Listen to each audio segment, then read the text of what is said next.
jóvenes decidió encadenarse al Congreso Nacional hasta que se archive el proyecto de enmienda constitucional y sean imputados los 25 senadores que, según expresaron, violaron la Constitución. Llegaron a las 3 de la mañana y son los mismos que semanas atrás estaban realizando la juntata de firmas para rechazar el proyecto de enmienda. Anunciaron que permanecerán allí hasta que se cumplan sus exigencias. 3 de la mañana. Nuestro objetivo es que termine este tema de la enmienda sangrienta. Ese es nuestro objetivo.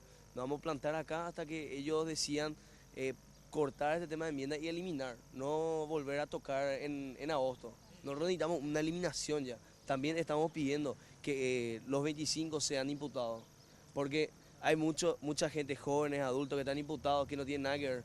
Nosotros nos regimos por el artículo 138 de la Constitución Nacional. Sobre cualquier medio podíamos actuar. Los 25 son los que realmente deberían estar imputados, no esos jóvenes y adultos que realmente salieron a defender ante una represión policial. El Congreso y todo lo que hay en su interior se encuentra vulnerable actualmente, ya que la parte incendiada no cuenta con vidrios ni puertas. Aún así, los encadenados afirman que no les costó nada llevar a cabo su acción ante la falta de control de la policía.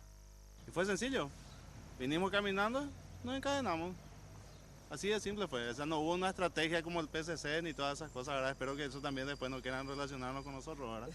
Porque ya nos relacionaron con la máquina del tiempo, también con el tema de los molotov, y con el tema del incendio del Congreso, de que somos vándalos y todas esas cosas, ¿verdad? Piden a la ciudadanía que envíe comida y abrigos, ya que no saben cuánto tiempo permanecerán allí.